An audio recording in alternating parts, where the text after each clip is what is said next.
Welcome to the brand new season of Study with the Best, the magazine show that's all about CUNY. I'm Tina Beth Pena. On today's episode, we'll take a look at the enduring legacy created by the CUNY community. We'll meet a famous author, an award-winning historian, a Negro Leagues baseball player, and so much more. But first, Negro League baseball players could be portrayed as victims of segregation, but Hunter grad James Robinson's legacy is one of empowerment and success. A lot of people forget. Older people understand. Young people, most of the young people don't even know. They watch games and they see black and brown faces now. So, and all their lives they've been seeing, either Latin or black players play. So they had no idea that it was a struggle to get it to that point. 85-year-old James Robinson is referring to baseball's color line and how African Americans were not allowed to play in the major and minor leagues until the late 1940s. As a result, black players had no choice but to create and play in a league of their own. Baseball was a game that we could play. We formed a league because we couldn't get in the major league. The guys in the major leagues knew that there were players equal to them in the Negro leagues. During that time, there was such a thing called barnstorming.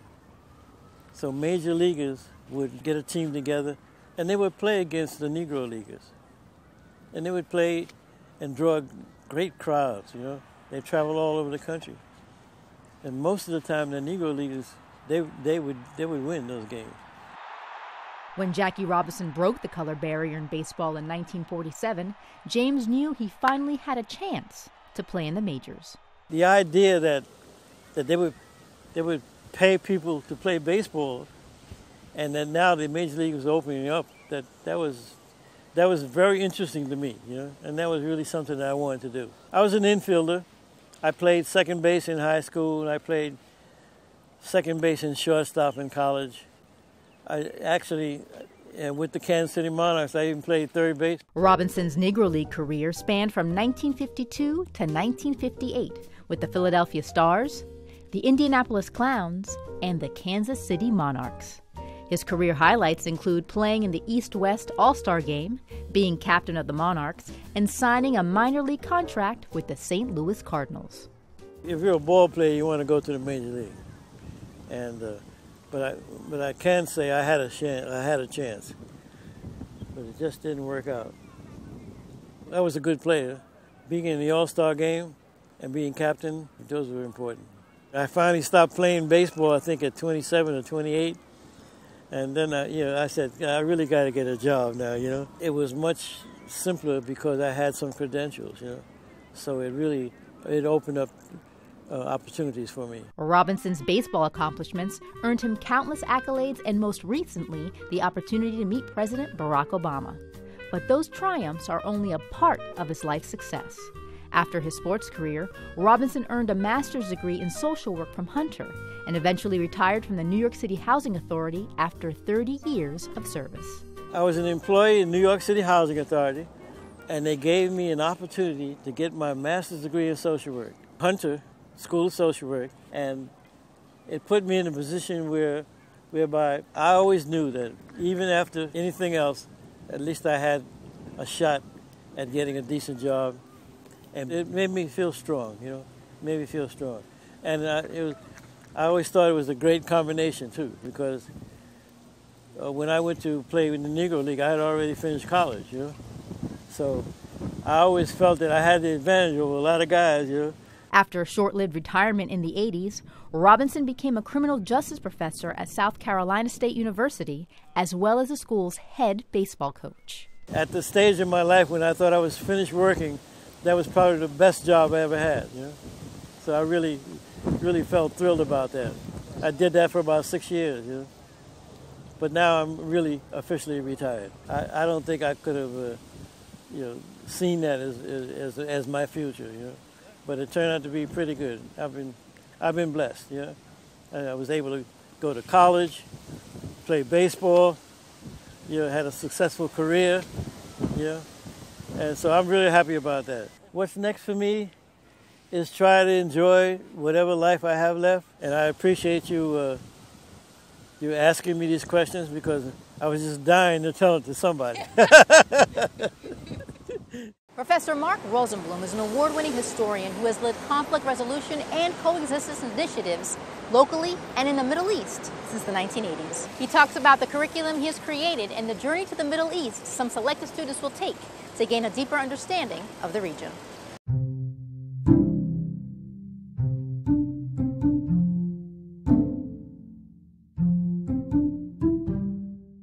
They have to, from very early on in this class, drill down and learn and master the narrative of the sides whose pains and claims they least understand and least support.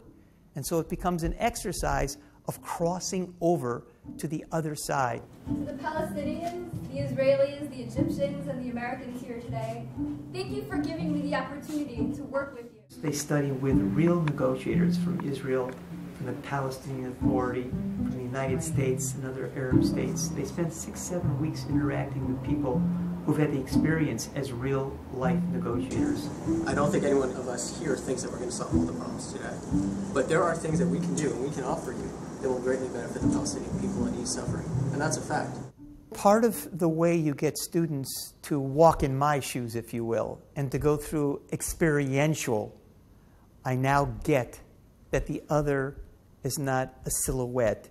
It's not a flat surface on a piece of paper. It's three-dimensional. There's lives here. There's real narratives here.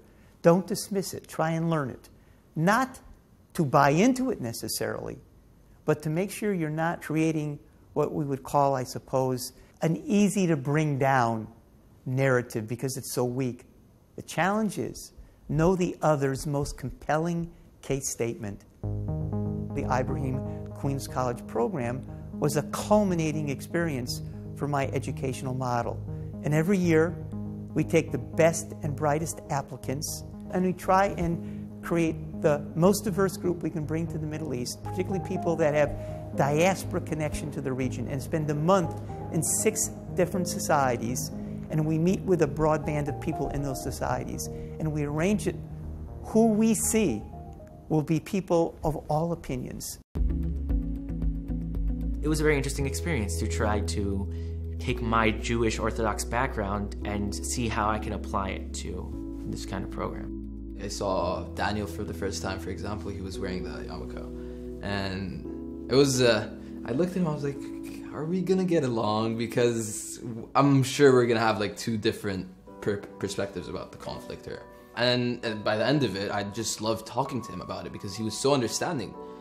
Because the first couple of days, the professor tried to emphasize that too, is to look at the person not by the religion, not by the family, not by where he was born or raised, but by who he is, like how he treats you and how you treat him. When I talked to him about a perspective he has never heard of, and he telling me about a perspective I've never heard of, and both of us actively listening, not just sitting there and listening, just actively listening and understanding and just soaking into what the other person is saying, is just, you just admire that with people. It gets to the point where the students say, this is complicated. How do you teach complication and not oversimplify, but have students understand enough to be able to act and to think something that's coherent and do something that's meaningful? That is the biggest challenge, because I think if you just watch the American media and just read almost any newspaper, you will be fed a steady stream of a point of view that often doesn't capture the complexity, because you're not going to be able to capture the complexity of this interview because you've got 7 minutes or 8 minutes. We talk sound bites. And so I teach my courses that give me 16 weeks. And then I have students for a month to try and understand complexity that isn't meant to immobilize them. My trip is deeper analysis with now you know something more, learn more, and do something with it. One day we were on the border of Jerusalem, overlooking the West Bank. I looked around me, and there were, I think, 2 or 3 Palestinian boys. They just kind of came up to me, and one of them just asked me, "Hey, are you Muslim?" And he said "Oh, you're good," and he gave me a thumbs up. And I know that's a really small gesture, and it was the most changing experience for me on the trip. A part of me felt like I was a little violated. And the fact that they had validated me based on my religion, it was shocking to me. And it made me feel like uncomfortable because that's not how I see myself. To them, this is a religious issue, like Jews versus Muslim, when it's really like much more than that. We want to have them understand the threads of hope in this great unraveling in 3 areas. 1, in religious and cultural understanding. Secondly, we have the students interact with social and economic entrepreneurs. Because again, in the midst of this great collapse, we're seeing incredibly brilliant and impactful efforts, particularly from younger people. And the last area of concentration is on conflict transformation, where we're looking for conflicts that seem to be upending violently the Middle East, and talk with people that have an endgame, a strategic vision of how this could be the process of a new cartography, of new maps being drawn on a line that involve an inner cartography of the human heart and a vision of a better Middle East. That's like the biggest thing that I'm grateful for from this trip, that I was able to hear so many different narratives from different sides. Both sides need peace, and I think it's possible, but it's really important that you work together and that you create dialogue. So the goal is to basically collect this group of students and forge a network that can be deployed around the country in different organizations and different universities and different NGOs, and perhaps in their own government, and they're a force for an antibody against the greatest weapon of mass destruction, which is ignorance. When Martha Rosler attended Brooklyn College, she studied physics, but her first love had always been art. So she turned a life hobby into a career with an aesthetic that influenced a generation. Martha Rosler has been making works of art since the 1960s, and from this cluttered, albeit not disorganized home studio, she is still creating with as much energy as ever. We are no longer modern, we are contemporary. Very important distinction. The period of modern art is over. We are in the period of contemporary art, which I hope you find as humorous as I do. Meet the ever down-to-earth Martha Rosler, activist, writer, sculptor, photographer, performer, or in a word, an artist. There is so much stuff in this room. Is this a place you live? Is this a studio? Where are we? We're sitting in what sometimes is my living room, and at the moment is full of all kinds of stuff that is testament to the fact that it's also my studio. Actually, I considered myself an artist since I was a small child, and I have to say that the honest truth is that I thought I would either be an artist or a criminal. I guess I've always chafed against the idea of things have to be the way they are supposed to be, or whatever strictures come to us from outside. I would recognize activism as a motive in my life and my work, but I would say that primarily I see my art as an art of critique, or as an art that asks people to think about what they are experiencing, seeing, feeling. The idea of the fragmentation and reframing of the experience so that the viewer is sitting next to him or herself while viewing and saying, hey, what's going on, is to me the most important thing for any work of art to be able to do. You don't need to be an art history major to have a visceral reaction to these works, from highlighting homelessness to confronting the casual objectification of women, or reframing our perspective on war. I would say that I got the lesson of reframing from pop art. That is, you take something that seems like it means something in the world, and you put it inside a frame, and you move it somewhere else, and it takes on a different meaning, and thinking about what does it really tell us about ourselves and what we see. So your work isn't about passive entertainment. You want your audience engaged as participants even. I always see the audience as a participant, and in fact, I've done quite a number of projects where I've tried literally to erase the space between the audience and the performers. But I hope that the viewer sees this as a kind of collaboration between us, where I'm not assaulting you. I'm asking you to choose a place to stand. And for as many subjects as she's covered, she's done so in just as many media, oftentimes unbeknownst to the other communities. So there were all these separate identities, and then at some point people began to realize I was the same person, and also to look back at the art that was not so interesting to people in the 70s suddenly was rediscovered in the 90s and the 2000s and beyond. Since her days auditing painting courses at Brooklyn College, Rosler's work has since been showcased in the halls of the Whitney, the Guggenheim, and the MoMA, and that's just in New York. Her creations have run the gamut from lectures and panel discussions to massive Times Square animation screenings to even traveling garage sales. But for all the wide-ranging success, one of her greatest satisfactions has been teaching the next generation. That's a great motivator to young artists, that they look at work of artists who are from generations not from the Renaissance or from the 19th century, but from the 20th century, and it motivates them. Women are interesting to the public world as actresses or other kinds of celebrities, and as artists when they're young. And then in middle age, they get forgotten, because who cares about a middle-aged woman? And then when you get old, they go, oh, look, she's still alive. Oh, my goodness, your work was so important. Too bad we didn't pay attention. Be it a critique of society or challenging a viewer's perspective, Martha Rosler's work has always sought to engage the audience. From video to photo collage to performance art, her work has helped shape contemporary art and inspire a new generation of artists. I'm Ari Goldberg for CUNY TV.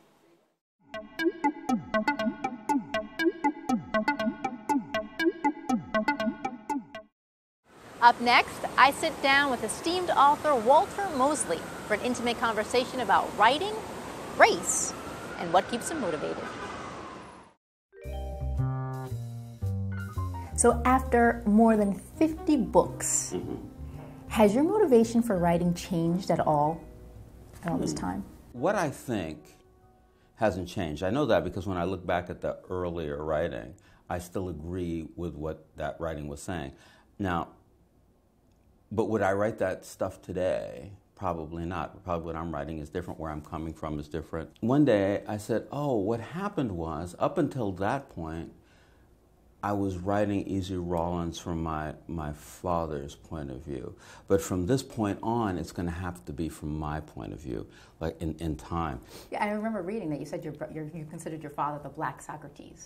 Why? If you go up to Harlem and walk between the Schomburg and 135th down to 125th, there are all these people, mostly black people, on the street philosophizing. So when I say that my father is like the Black Socrates, I'm not trying to separate him out from his society. What I'm trying to say is that he's representative of the cultural genius of people who have really important, very deep thoughts, but those thoughts don't enter the mainstream because there was no way for that to happen. And what made you want to go to CCNY's writing program?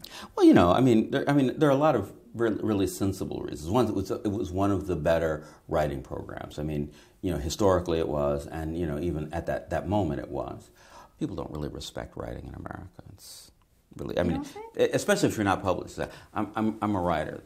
They're afraid you're going to make them read something, so they go, oh, okay, no. Or they'll say, oh yeah, I used to do that, but then I got a job, doing something serious, like my father would tell me, But if you're in a writing program, then there are all these other people who are writers, and they share information, they share aspirations. It's kind of wonderful.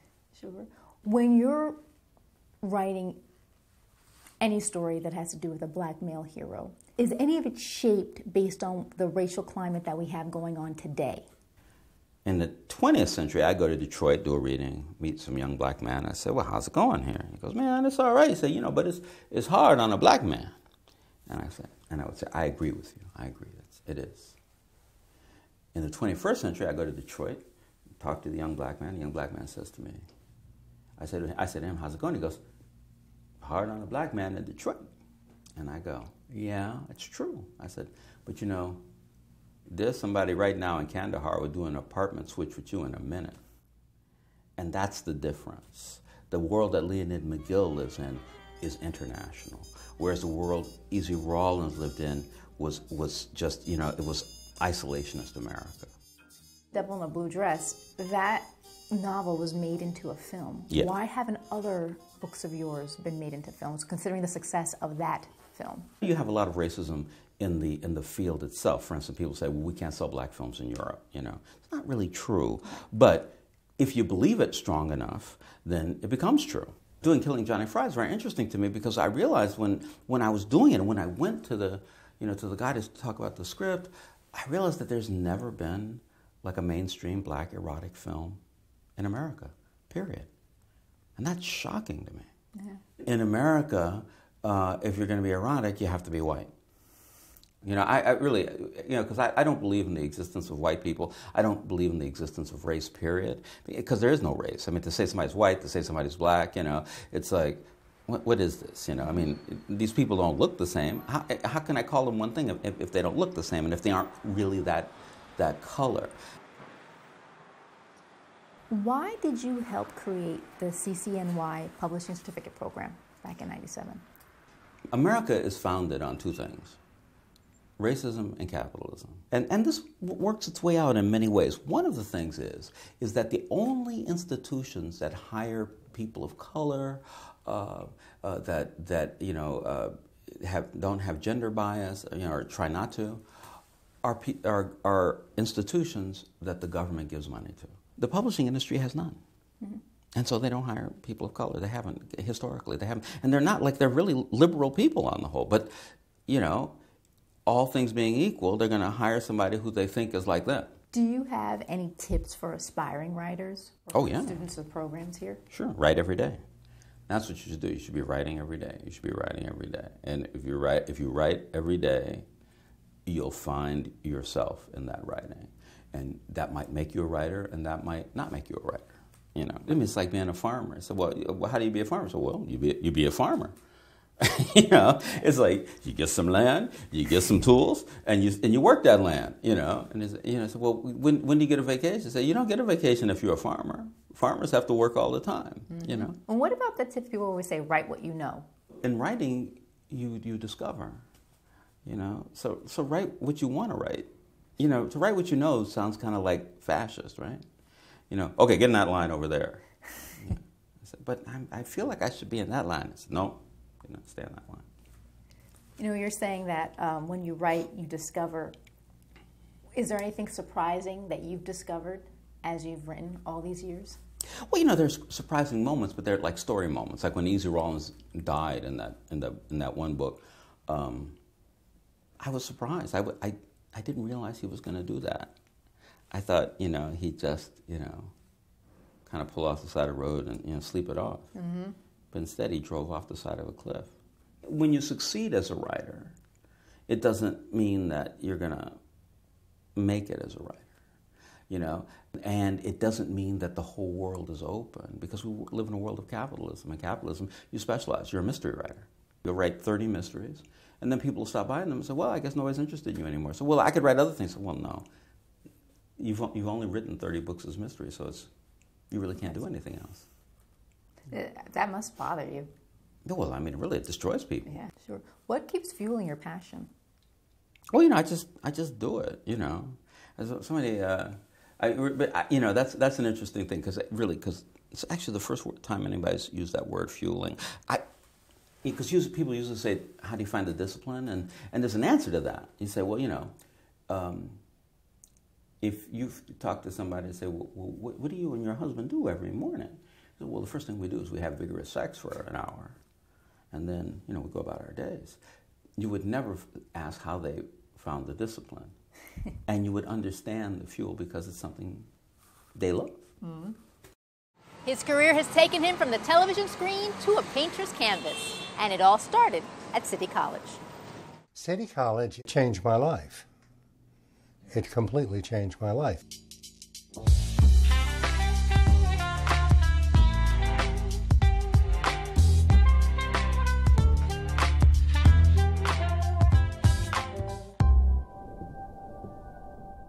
I was born in the free ward at Harlem Hospital because my parents couldn't afford anything other than that. The steady part of my life is my art. I was a writer, painter, journalist. I interviewed people all over the world. Presidents, Nelson Mandela, the President of South Africa, Bill Clinton. I knew Richard Nixon for years. Tricky Dick. I was able to lead a life that my parents and my entire family could have never dreamt of. You can only do that if you have a quality higher education. I have both my undergraduate and graduate degrees from CCNY. My family insisted that I go to college. I saw City College as a gateway out of poverty, and it meant achievement to me. If I was able to get into City College, that meant I had begun to compete successfully. It meant so much to me that when I first got into City College, I almost said to myself, I've achieved my goal, now what? This was a huge campus with a variety of people, but I was equal to everybody. I was equal. The door was opened. It laid the foundation that maybe I can explore other things. I wasn't a journalism major. I wound up being a producer, director, writer, anchorman, foreign correspondent. On April 14th, you're going to see me whoop Floyd Patterson in the flesh for the benefit of the New York Hospital Burn Center. So come on down for a great show and a very important cause. I'm going to knock him out. I could not have done any of that without a fundamental, broad education. I was urged to write by some of my professors. I've written a book. I've had essays published. She was a model and we were having fun. I started at ABC in 1968. ABC asked would I be on a panel discussion about the Black Civil Rights Movement. The first time I was really on air was probably in 1971. We want to stop to slave labor here. Attica. When they tried to take the prison back, the explosion is, I was gassed. I was covering for network television, local television. My world completely changed. You can make a better life for yourself than what you came from. City College has professors with great intellect, high standards. It's a first-class education. This institution has to be supported financially. City College has proven to be a standard bearer of excellence in America. Look at the 10 Nobel laureates who came through this university. You could be one of those. That's our show for today. For more information on any of our stories, log on to our website at CUNY.TV or check out our Study with the Best Facebook page. Thanks for watching. See you next time. Bye.